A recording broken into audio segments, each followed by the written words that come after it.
According to two senior U.S. officials, an announcement of a new Secretary of Defense will almost certainly come this week, possibly as early as Wednesday.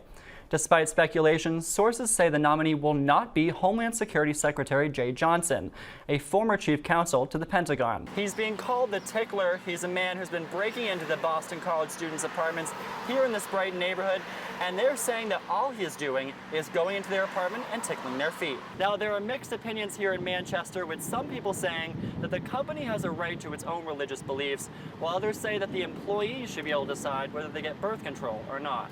The fallout from Ferguson is extending well beyond its borders.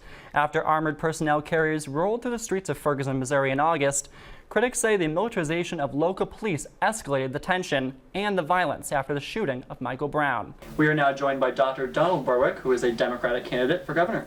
Thank you so much for speaking with us today. It's my pleasure. Thanks for having me. Luckily, no one was injured, including the woman who lives in this house, but the tree does remain in the house with a tarp over it. Machinery remains outside of the house, and they say the tree will be removed from the house on Friday. Now, parents are angry that they were not notified about the incident that occurred here at Stratton Elementary School until 2 days after it happened. Now, this appears to be a tragic accident. The boy remains in the hospital, but the family's pastor says that he is awake and talking.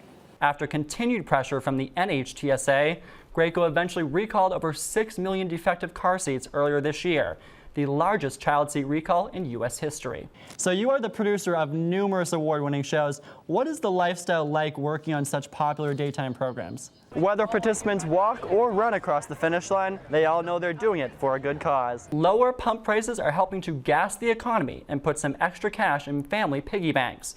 Just since June, oil prices have fallen 34% to a 5-year low. $2.70 a gallon is the current national average for gas. In St. Louis, it's down to $2.37, which is the cheapest in the country. The sudden price plunge is because the U.S. is now producing 9 million barrels a day, which is the most oil in 30 years.